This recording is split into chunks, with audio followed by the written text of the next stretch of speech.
NJ Listener, Presiden Joko Widodo sudah menyelesaikan misi perdamaian ke Ukraina dan Rusia pada minggu lalu. Pasca Presiden Jokowi bertandang ke dua negara yang saat ini sedang bertikai, Perdana Menteri Australia juga bertandang ke Ukraina. Apa saja pro dan kontra dari kedua negara di Asia Pasifik tersebut bertandang ke belahan dunia lain di benua Eropa? NJ Listener, saya akan berdiskusi dengan jurnalis senior kami, Bang Nuim Hayat, langsung dari Melbourne, Australia. Assalamualaikum Bang Nuim, selamat siang waktu Melbourne. Selamat pagi waktu Indonesia. Oh siap. Bang Nuim, Presiden Joko Widodo sudah menyelesaikan misi perdamaian ke Ukraina dan Rusia. Namun ada pro dan kontra terkait kunjungan kerja Presiden Jokowi tersebut yang beberapa pihak melihatnya masih sangat masih banyak analisis yang berkembang. Bang Nuim sendiri melihat kunjungan Presiden Jokowi ini seperti apa, Bang? Sayang karena fokusnya sekarang ini bukan kunjungan itu sendiri, tetapi kesimpang siuran mengenai apa yang dikatakan oleh Presiden Joko Widodo dan apa yang dikatakan oleh kantor Presiden Ukraina, terutama melalui sekretarisnya, yaitu orang yang bernama Serhiy Nikiforov. Jadi ini sayang, sayang sekali bahwa ini telah terjadi. Kemudian makanya oleh koran setempat, koran Pravda Ukraina itu jadi Ukrainska Pravda. Jadi rupanya di Ukraina itu nama korannya juga Pravda. Pravda itu kabarnya dalam bahasa Rusia artinya kebenaran. Jadi ini koran Pravda terbitan Ukraina, jadi semacam koran resmi, tertanggal 30 Juni pada hari Kamis, pukul 20:03 pada malam hari, mengeluarkan pernyataan yang mengatakan bahwa ingin sesuatu diluruskan dalam hal ini, bahwa yang dibicarakan oleh Presiden Zelensky dari Ukraina dengan Presiden Joko Widodo dari Indonesia adalah mengenai terutama impor-ekspor gandum dari Ukraina ke Indonesia. Karena dikatakan Indonesia salah satu importir terbesar gandum dari Ukraina yang sekarang ini terhalang disebabkan oleh blokade yang dilakukan oleh Rusia di Laut Hitam, sehingga tidak bisa dikirimkan, dan ini bisa membahayakan bukan saja katanya Indonesia, tetapi juga negara-negara lain yang sangat bergantung kepada ekspor gandum dari Ukraina dan dari Rusia. Jadi bisa menimbulkan semacam kelaparan terbatas. Nah, kemudian dikatakan bahwa dalam hal ini yang bertanggung jawab sepenuhnya adalah Rusia karena melakukan blokade terhadap Laut Hitam. Nah, di sini kemudian dibuat dalam huruf yang huruf cetak yang sangat mencolok bahwa mengenai pesan-pesan, katanya sekiranya Presiden Ukraina Zelensky ingin menyampaikan pesan kepada seseorang, maka itu akan dilakukannya secara terbuka dalam pesan harian yang disampaikannya. Jadi ini membantah apa yang dikatakan oleh Presiden Joko Widodo, bahwa beliau telah menyampaikan pesan yang dititipkan oleh Presiden Ukraina Zelensky padanya untuk disampaikan kepada Putin. Benar, Rusia mengatakan bahwa telah menerima pesan dari Presiden Joko Widodo yang dibawa oleh Presiden Joko. Tetapi pesan itu kemungkinan besar adalah mengenai impor-ekspor gandum. Dan sekaligus juga barangkali Presiden Widodo juga menyampaikan kepada Presiden Putin agar menghentikan pertikaian yang sekarang sedang berkobar di Ukraina. Tapi tidak dengan maksud untuk menyampaikan sesuatu pesan dari Presiden Zelensky ini yang apakah ada kesimpang siuran dalam terjemahan atau bagaimana, wallahu alam. Tapi ini perlu diluruskan karena begini, Swayudi, Indonesia adalah negara keempat terbesar di dunia. Betul. Ini tidak bisa dipungkiri ya, setelah Cina, kemudian India, Amerika Serikat, dan Indonesia. Dan ini menyangkut wibawa, menyangkut martabat kita sendiri. Kalau sampai kekeliruan ini kemudian berkepanjangan, karena ini diterbitkan oleh koran resmi yang disebutkan namanya Ukrainska Pravda. Jadi artinya koran Pravda yang terbitkan di Ukraina. Sayang sekali kalau ini sampai terjadi, karena memang etikat dari apa yang ingin dilakukan oleh Presiden Joko Widodo adalah untuk bagaimana menjembatani, seperti yang dikatakan beliau, antara kedua negara ini. Ini yang penting, tetapi nampaknya kenapa ada kesimpang siuran di sini, sehingga timbul semacam prasangka yang tidak baik ya, bahwa ini barangkali Presiden hanya mengatakan seadanya padahal tidak terjadi dan sebagainya. Jadi Karena waktu ditanyakan juga kepada juru bicara Kementerian Luar Negeri RI, beliau mengatakan, Tengku Faizasyah mengatakan bahwa tidak tahu menahu tentang soal itu. Ini saya pikir perlu karena diklarifikasi sendiri oleh Pravda di Ukraina. Ini yang menjadi masalah, dan bahwa presiden kemudian berani melakukan kunjungan ke kota Irpin. Ini kota Irpin ini dikatakan adalah salah satu kota yang betul-betul sudah babak belur dibuat oleh Rusia. Ini mengingatkan kita pada apa yang pernah dilakukan oleh almarhum Presiden Soeharto ketika beliau pergi ke Bosnia. Barangkali orang ingat dia turun dari pesawat lalu dalam keadaan yang begitu menegangkan ketika disiarkan oleh televisi, dikawal oleh ajudan militernya, naik ke sebuah mobil lalu pergi, dan di sana kemudian presiden menjanjikan akan membangun sebuah masjid untuk kepentingan umat Islam di Bosnia. Jadi artinya mendatangi sarang harimau dalam hal ini, dan ini juga dilakukan oleh Presiden Joko Widodo. Tapi sayangnya ketika dalam kunjungan Soeharto itu tidak ada kontroversi seperti ini. Kenapa sampai timbul kontroversi seperti ini? Siapa sebenarnya yang telah melakukan kesalahan? Ini perlu barangkali diluruskan, karena biar bagaimanapun kita mentahu Indonesia sebagai sebuah negara yang bisa disebutkan non-blok, netral, dengan politik luar negeri bebas dan aktif. Nah, masalahnya saya pikir ketika bertemu dengan Zelensky, bukannya Zelensky tidak ramah sebagai tuan rumah, tapi barangkali Zelensky juga agak kecewa karena Indonesia tidak secara langsung mengutuk Rusia. Karena Indonesia tidak mau melakukan hal itu disebabkan oleh posisinya yang netral. Tetapi juga Indonesia menyampaikan undangan kepada Zelensky untuk hadir pada KTT G20 nanti di Bali. Mungkin tidak secara langsung, tapi melalui Zoom dan lain sebagainya. Pokoknya bisa diatur lah. Cuman kalau dengan adanya Presiden Putin, Vladimir Putin di Bali, ini juga menimbulkan masalah nanti bagi Indonesia, walaupun Indonesia melakukan yang benar karena mengundang. Karena ketika terjadi masalah Crimea misalnya, itu Australia yang melakukan menjadi tuan rumah juga mengundang Putin, dan bahkan Perdana Menteri Australia waktu itu Tony Abbott mengatakan dia akan meramas katanya bagian kemeja depan Putin, artinya dia mau seakan-akan menunjukkan kegeraman terhadap Putin. Cuma orang lalu mengatakan, hati-hati Mr. Abbott, hati-hati Perdana Menteri, karena Putin ini juara judo, jadi bisa nanti Perdana Menteri yang kewalahan. Nah, ini yang barangkali saya sesalkan bahwa persoalan ini jadi timbul, seharusnya mendapat sorotan, karena bagaimanapun Presiden Joko Widodo adalah pemimpin Asia yang pertama, kalau saya tidak salah, yang melakukan kunjungan ke Ukraina. Nah, ini sayang sekali bahwa ini sampai terjadi. Ini perlu diluruskan untuk masa depan, supaya kita tidak kehilangan kredibilitas. Karena kita pernah punya kredibilitas yang cukup harum ketika Indonesia berusaha di tahun 60-an untuk mendamaikan antara India dengan Tiongkok, dengan mengirimkan Menteri Luar Negeri kita, yaitu Dr. Subandrio ke India, untuk melakukan penjembatanan, kalau mau dikatakan seperti itu. Ini mungkin persepsi pesan yang disampaikan itu yang mungkin dibantah oleh Ukraina. Mungkin kayak gini, Bang. Maksudnya ketika Presiden Joko Widodo bertemu dengan Zelensky itu kan memang membicarakan terkait gandum.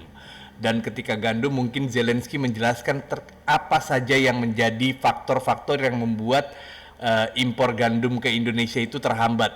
Nah, dari situlah kemudian Presiden Jokowi menyampaikan hal-hal tersebut yang mengganggu impor gandum ke Indonesia itu kepada Putin. Bisa dibilang itu kan pesan yang bisa dibilang pesan perdamaian juga mungkin, dalam arti membebaskan blokade yang dilakukan oleh Rusia terhadap Ukraina. Dan apakah memang ini yang dimaksud oleh Presiden Joko Widodo menyampaikan pesan perdamaian yang dititipkan oleh Zelensky kepada Putin? Bukan seperti mungkin seperti itu kali, Bang, ya? Mungkin, tetapi ini harus dijelaskan. Jadi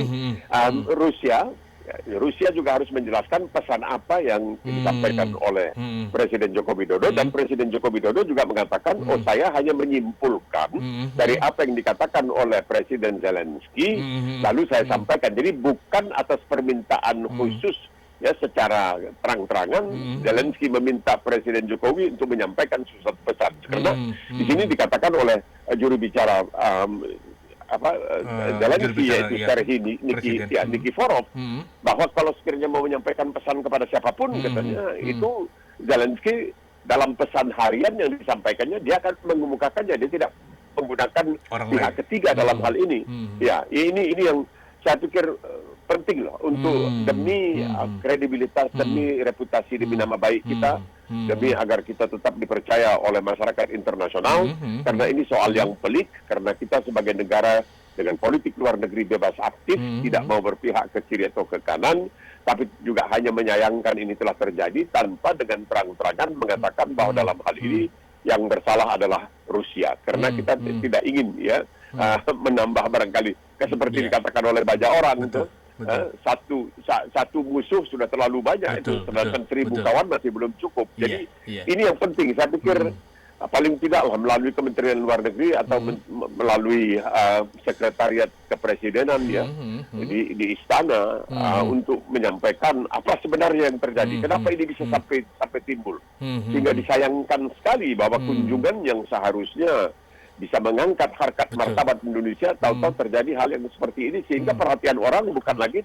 pada kunjungan itu, bukan pembicaraan antara Zelensky dengan Presiden Joko Widodo dan kemudian Joko Widodo dengan Vladimir Putin, tetapi kok persoalan pesan ini yang dibantah oleh tuan rumah ini yang celakanya itu ada dan dimuat oleh koran resmi di Ukraina, yaitu disebutkan di sini Ukrainska Pravda. Dan menurut Bang Nuim, mungkin pelurusan informasi ini Kementerian Luar Negeri mungkin bisa memanggil kedutaan besar Dubes Ukraina di Indonesia untuk lebih pasti seperti apa sih sebenarnya miskomunikasi yang terjadi, bukan seperti itu, Bang?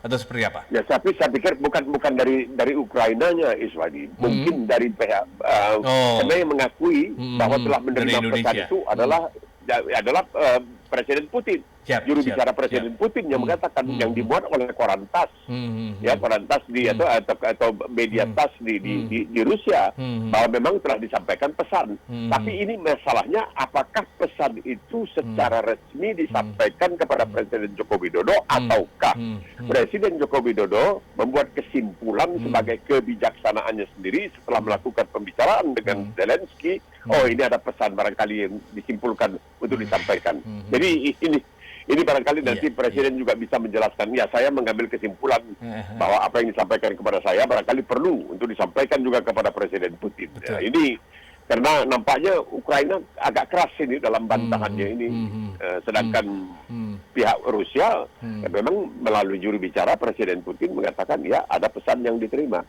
Jadi apakah benar ada permintaan langsung dari Zelensky, ataukah Presiden Joko Widodo mengambil kesimpulan, ataukah ada barangkali kesalahpahaman dalam penerjemahan, ya kan, itu biasanya pakai juru bahasa kan. Betul. Ini yang perlu diluruskan, saya pikir. Perdana Menteri Australia Albanese akan mengunjungi, mungkin sudah mengunjungi Ukraina untuk memberikan sejumlah bantuan militer. Nah, seperti apa ini akan membuat suasana dunia saat ini lebih menuju perdamaian, Bang? Ya, ini Albanese sudah berkunjung dan hari ini tiba kembali di Australia. Dan celakanya kunjungan yang dilakukan oleh Perdana Menteri Australia itu bertepatan dengan terjadinya musibah hujan lebat dan banjir di negara bagian New South Wales, di kota Sydney. Sehingga ini banyak yang mencela. Ini presiden katanya ini Perdana Menteri ibarat anak beruk di hutan disusui, anak kandung ditelantarkan. Artinya kenapa mesti susah-susah pergi ke Ukraina? Padahal di sini katanya rakyatnya sendiri sedang terlanda banjir dan lain sebagainya. Kasihan juga. Ini seperti yang pernah terjadi dengan Perdana Menteri sebelumnya, Scott Morrison. Dia kebetulan karena waktu itu Natal, dia bawa keluarganya untuk berlibur ke Hawaii, terjadi kebakaran. Di sini disebutnya kebakaran hutan, ya, kebakaran belukar begitu, bushfire. Waduh, dia pulang buru-buru, tapi habis itu dia habis-habisan dicela. Begitu juga Menteri Pertahanannya yang pada waktu itu kebetulan pergi ke Bali untuk berlibur sebentar. Jadi inilah yang dilakukan oleh Albanese. Dia tiba dari Polandia. dengan kereta api khusus, dengan kereta api yang dilengkapi dengan semacam anti peluru, ya, dan tiba, dan itu dirahasiakan sebenarnya. Dia hanya membawa 7 orang staf dan 3 orang wartawan. Tetapi entah bagaimana bocor ya melalui media sosial. Maka menyebar kemana-mana. Dia sampai kemudian di Ukraina dan dia sempat diterima oleh Presiden Zelensky dan kembali menjanjikan bantuan lagi setelah sebelumnya memberikan bantuan. Australia menjanjikan bantuan sebesar $100 juta kepada Ukraina dan juga memberikan bantuan, ada yang disebutkan sebagai kendaraan strategis buatan Australia, itu namanya Bush Ranger. Terkenal sekali kendaraan itu, bahkan kabarnya Amerika juga membeli dari Australia karena itu dibuat di sebuah tempat di Ballarat, kira-kira 150 km dari Melbourne. Nah, menariknya di sini Iswayudi adalah bahwa Perdana Menteri Albanese ini, Anthony Albanese ini membawa pasukannya sendiri, yaitu pengawal-pengawal pribadi yang terdiri dari anggota pasukan komando Australia dan juga anggota pasukan udara khusus. Jadi Australia ini macam-macam resimennya. Ada yang pasukan biasa, tentara apa yang disebutkan infanteri biasa, ada kavaleri, dan ada pasukan komando, ada pula pasukan udara khusus. Nah, pasukan udara khusus ini, tapi mereka tidak pakai seragam. Mereka pakai pakaian preman, dan mereka senjatanya juga senjata ringan, senjata beratnya ada di dalam mobil, yang tidak ditunjukkan, dan mereka ikut mengawal Perdana Menteri Albanese, di samping juga kawalan yang diberikan oleh pengawal-pengawal dari Ukraina. Dan kabarnya pasukan udara khusus ini, konon kabarnya sangat luar biasa karena ada laporan yang sampai sekarang masih dirahasiakan yang mengatakan ketika Amerika dengan sekutu-sekutunya dalam tahun 2003 akan menyerbu Irak. Yang pertama dikirim itu adalah pasukan udara khusus Australia untuk mengamankan tempat pendaratan, katanya pasukan sekutu waktu itu. Jadi mereka ini dianggap sangat luar biasa. Oleh sebab itulah barangkali pasukan khusus kita, Kopassus kita, itu latihannya memang di Australia, di bagian barat sana, di Perth, di sekitar Perth, karena di sana udaranya memang lebih keras, lebih panas dan lain sebagainya, barangkali untuk membina pasukan kita. Nah, ini yang terjadi, bahwa dia dikawal dia membawa pasukan atau sejumlah anggota pasukan komando dan sejumlah anggota pasukan khusus untuk mengawalnya. Jadi kunjungan itu sebenarnya sangat sukses. Cuma di Australia, ya itu kritikan bertubi-tubi. Bagaimana ini Perdana Menteri ketika katanya, ini memang masalah banjir ini, Iswayudi, ini yang keempat dalam waktu 18 bulan. Jadi seakan-akan begitu penduduk selesai memperbaiki rumah dan lain sebagainya, datang lagi hujan. Begitu selesai, datang lagi hujan, banjir lagi. Padahal saya di sana kan minggu lalu itu 4 hari saya di Sydney, itu tidak ada hujan sekalipun. Begitu kami sampai di sini 2 hari kemudian terjadi hujan yang sangat dahsyat, banjir yang sangat luar biasa, dan bertepatan dengan kunjungan dari Perdana Menteri yang diundang untuk mewakili pertemuan tingkat tinggi G7. Walaupun Australia bukan anggota, tapi Australia adalah di antara segelintir negara yang diundang. Australia, Selandia Baru, dan Korea Selatan itu diundang sebagai semacam peninjau begitu. Nah, ini jadi kedudukan Australia sendiri agak sulit karena apa? Australia juga dengan Selandia Baru, dengan Jepang, dengan Amerika itu ada dalam 4 sekawan. Tapi India yang juga merupakan bagian dari 4 sekawan tidak mau mengutuk Rusia. Ini jadi agak ruwet sedikit masalah di Ukraina ini. Ini agak ruwet. Tapi kesian memang. Kesian si Perdana Menteri Australia. Ketika dia di sana, salaman ini itu disambut meriah, di sini dikritik habis-habisan karena dia seakan-akan tidak menghiraukan katanya bangsanya sendiri, tapi mengurus masalah bangsa lain. Bang Nuim, kalau misi ini kan ada 2 pemimpin negara dari Asia Pasifik yang saat ini baru-baru ini berkunjung ke wilayah konflik ke Ukraina dan Rusia.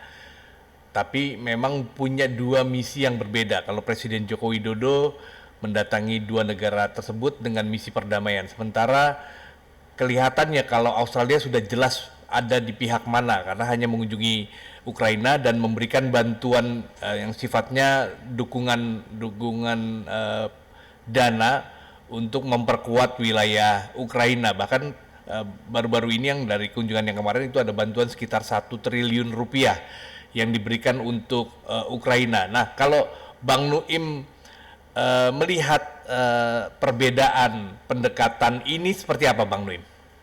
Ya itu dia. Karena Australia juga akan berpikir bahwa dia berada di daerah yang dibicarakan oleh NATO. Jangan salah, di Jerman NATO bicara mengenai persoalan RRT mengenai Tiongkok sekarang ini. Sebelumnya mereka tidak menggugat. Dan Australia berada di suatu wilayah di mana kekuatan Tiongkok itu sudah mulai sangat dirasakan. Misalnya kapal perang ke Tiongkok sudah mulai menyusuri pantai atau pesisir barat Australia. Kemudian kapalnya juga ya sempat mengirimkan sinar laser ke pesawat udara Australia.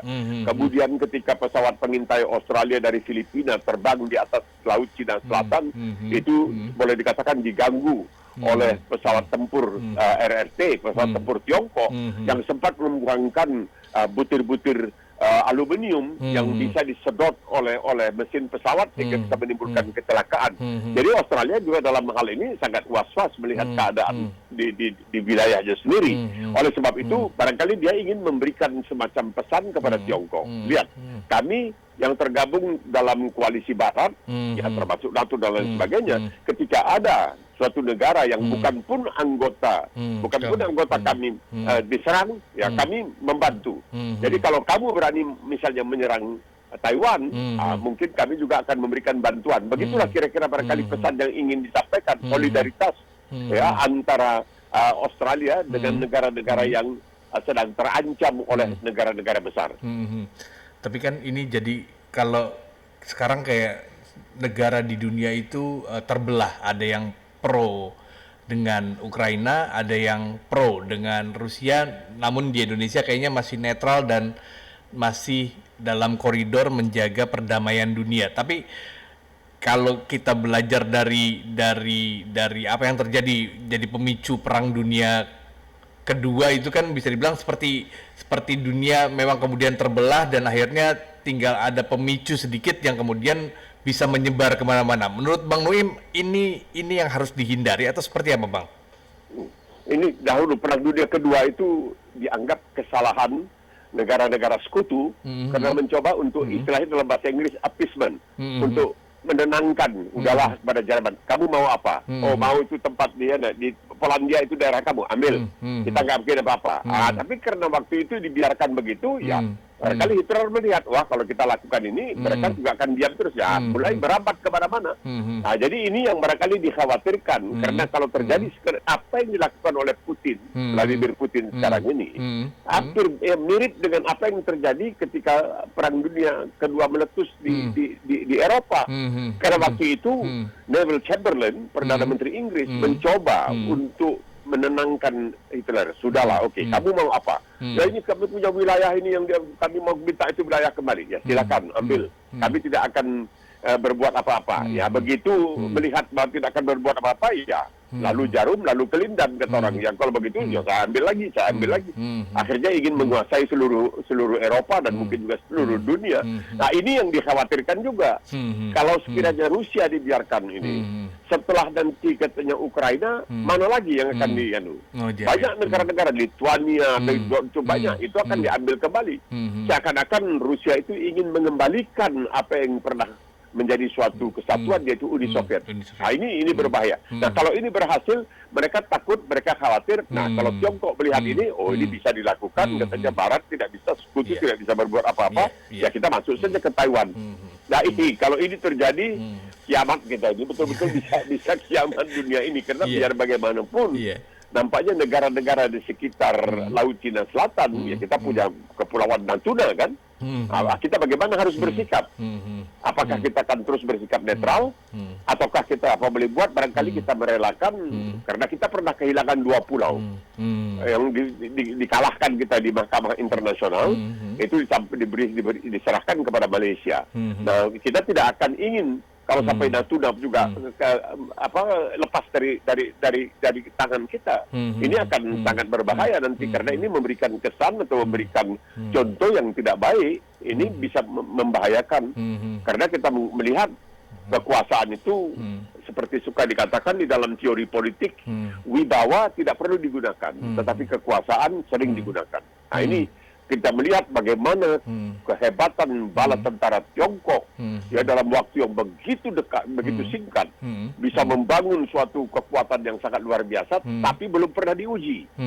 Nah, ini contoh, barangkali Tiongkok hanya juga berpikir, ini Rusia yang sangat luar biasa, tidak bisa bikin apa-apa terhadap Ukraina. Nah, kita pikir 2 kali juga lah sebelum masuk ke Taiwan. Tapi kemungkinan juga Tiongkok mengatakan ketika dunia sedang terpojok ya, sorotannya, pandangannya, perhatiannya ke Ukraina, mungkin kita bisa masuk ke Taiwan. Tapi seperti yang dikatakan dalam bulan Mei yang lalu oleh Presiden Amerika Serikat Joe Biden, ketika menjawab pertanyaan apakah Amerika akan memberikan reaksi, artinya akan mencoba untuk membela Taiwan dengan mengirimkan pasukan ke sana kalau sampai Tiongkok masuk, dia mengatakan iya, 2 kali dia jawab iya. Nah, ini menimbulkan satu faktor baru ini di dalam persoalan Tiongkok dan Taiwan. Jadi keadaan memang ya tidak disangka bisa seperti ini, karena setelah Perang Dunia Kedua, Perang Dunia Pertama dikatakan adalah peperangan yang mengakhiri semua peperangan, the Great War, perang besar. Tapi akhirnya terjadi Perang Dunia Kedua, kemudian terjadi Perang Korea, kemudian terjadi Perang Vietnam, kemudian terjadi Bosnia, terjadi Afghanistan, terjadi Irak, terjadi Libya.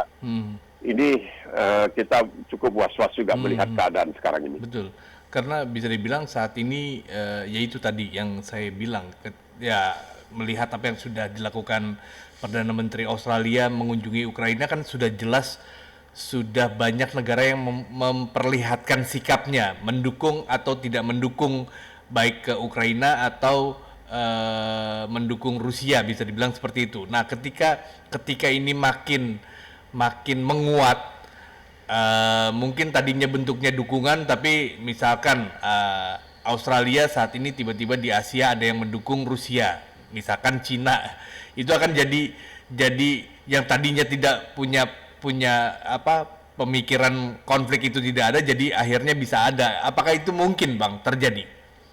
Bisa. Yang ditakutkan itu kecelakaan, tidak disengaja. Seperti dikatakan tadi, pesawat pengintai Australia naik dari Filipina, terbang di atas laut Cina Selatan. Tiba-tiba dicoba untuk dicegat oleh sebuah pesawat jet tempur, pesawat tempur dari Tiongkok. Dan bukan itu saja, lain dia terbang kiri kanan, dia juga melepaskan itu seperti saya katakan tadi, potongan-potongan aluminium yang kalau tersedot ke mesin. Nah, kalau itu terjadi, ini bisa menimbulkan konflik baru. Jadi akan terbuka 2 daerah konflik. Nah, ini ASEAN ini bagaimana? Karena tidak diketahui. Orang mengatakan Filipina juga sudah mulai goyang. Kalau dahulu 100% di kubu Amerika, sejak zaman Duterte, dia presiden yang lalu, itu nampaknya agak condong ke Tiongkok. Karena barangkali dia juga lebih pragmatis, dalam artian dia melihat, nah ini Tiongkok lebih dekat. Amerika itu sangat jauh, dan Amerika ini banyak masalah dalam negeri sendiri. Coba sekarang ini penembakan habis di sekarang ini di Chicago terjadi lagi penembakan, 6 orang lagi tewas dan lain sebagainya. Di Ohio ada masalah macam-macam. Jadi dia sudah melihat bahwa secara pragmatis ya kita katanya lebih dekat ke Tiongkok sekarang ini. Nah, Malaysia bagaimana? Ya, Vietnam. Boleh dikatakan kalau di ASEAN itu yang perlu dipertimbangkan itu kekuatan militer itu ya, selain Indonesia sebagai negara ASEAN terbesar ya Vietnam tentunya. Vietnam dan Thailand yang lebih itu negara-negara kecil. Kita melihat Tiongkok tidak peduli sekarang ini. Misalnya dunia boleh saja memboikot Myanmar, tapi Tiongkok mengirimkan menteri luar negerinya ke Myanmar beberapa hari yang lalu untuk menunjukkan kami tidak bisa diatur oleh siapapun. Biar bagaimanapun, biar Myanmar dikatakan telah melakukan kudeta terhadap Aung San Suu Kyi dan lain sebagainya, ya kami berhak untuk mengirimkan menteri kami ke sana. Nah, ini kan suatu isyarat yang disampaikan kepada ASEAN.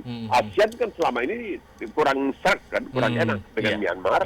Karena itu, tapi Tiongkok mengatakan, kami sekarang berada di pihak Myanmar. Lalu ASEAN kemana? Bagaimana? Apakah ASEAN akan terus-terusan mengutuk Myanmar, dengan demikian memberikan kesan kepada Tiongkok bahwa ASEAN kurang bersahabat dengan Tiongkok? Waduh, ini jadi pelik nih keadaannya. Bang Nuim, bisa dibilang kita lanjutkan lagi perbincangan terkait kunjungan Presiden Joko Widodo dan juga Perdana Menteri Australia yang melakukan kunjungan beberapa hari terakhir ke 2 negara yang saat ini sedang berkonflik. Namun bisa dibilang memang perbedaan yang dilakukan oleh kedua kepala negara ini sangat sangat kontras, bisa dibilang Presiden Jokowi datang dengan misi perdamaian, sementara Perdana Menteri Australia datang sepertinya dengan memberikan dukungan untuk salah satu negara. Nah, bisa dibilang kemungkinan konflik ini masih akan berkepanjangan. Misi Presiden Jokowi kemarin juga mengunjungi kedua negara karena Indonesia merupakan presidensi dari G20. Apakah memang G20 nanti bisa menjadi solusi bagi perdamaian yang terjadi di Ukraina dan Rusia menurut Bang Nuim? Bisa, tapi begini, ketika latar belakang dari kunjungan Presiden Joko Widodo katanya ke Ukraina itu oleh koran-koran setempat, ya, oleh media di Ukraina dikatakan bahwa Presiden telah mengatakan membawa pesan untuk Presiden Zelensky. Jadi pesan itu barangkali sebenarnya adalah undangan kepada Presiden Zelensky untuk hadir dalam G20. Apa yang terjadi? Secara strategis, sejumlah ahli mengatakan dalam jangka pendek Rusia telah menang di Ukraina, tapi dalam jangka panjang Rusia kelihatan kedodoran. Ini celakanya. Nah, nanti kalau memang betul bahwa pertempuran ini bisa berlangsung sampai bulan November, itu Rusia akan kelelahan. Rusia pada akhirnya akan kelelahan.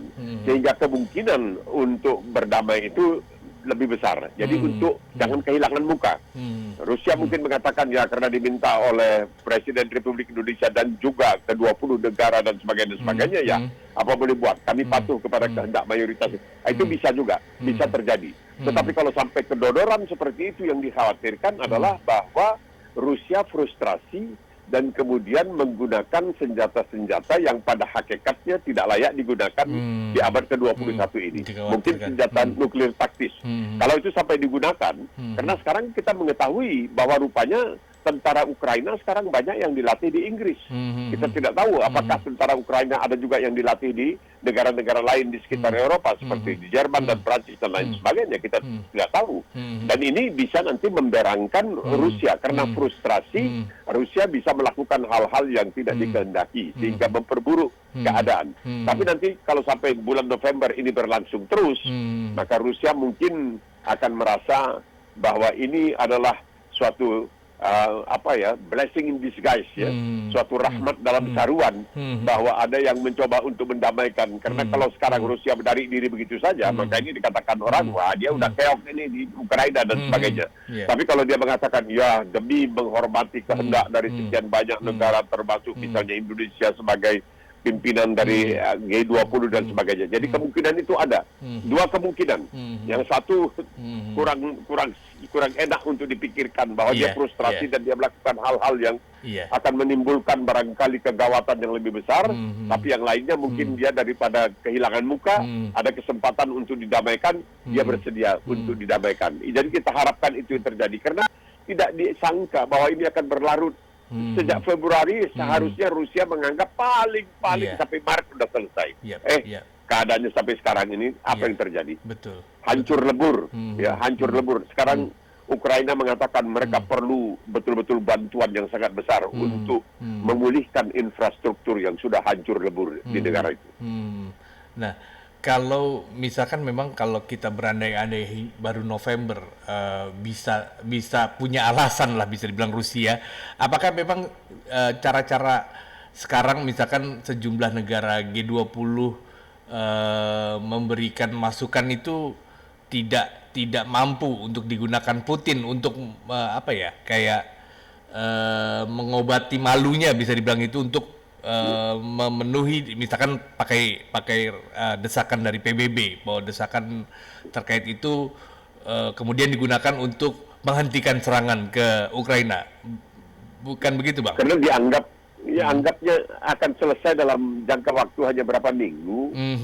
Ini sudah beberapa belas minggu. Jadi ini masalah sekarang ini masalah muka juga. Tidak mau kehilangan muka karena Rusia ini pernah menjadi Iswayudi, Rusia ini pernah menjadi adik kuasa. Iya, betul. Dia pernah menjadi saingan terberat Amerika Serikat dan Barat dan sebagainya. Tahu keadaan begini menghadapi sebuah negara seperti Ukraina yang harus ekspor nomor berlama-lama. satunya gandumnya kewalahan. Ini kehilangan muka betul-betul. Ya, betul. Kita berharap perdamaian akan segera terwujud di kedua negara yang saat ini sedang berkonflik. Dan terima kasih untuk masukannya Bang Nuim atas waktunya sudah bergabung bersama kami di MG Radio Network. Salam sehat selalu Bang. Terima kasih.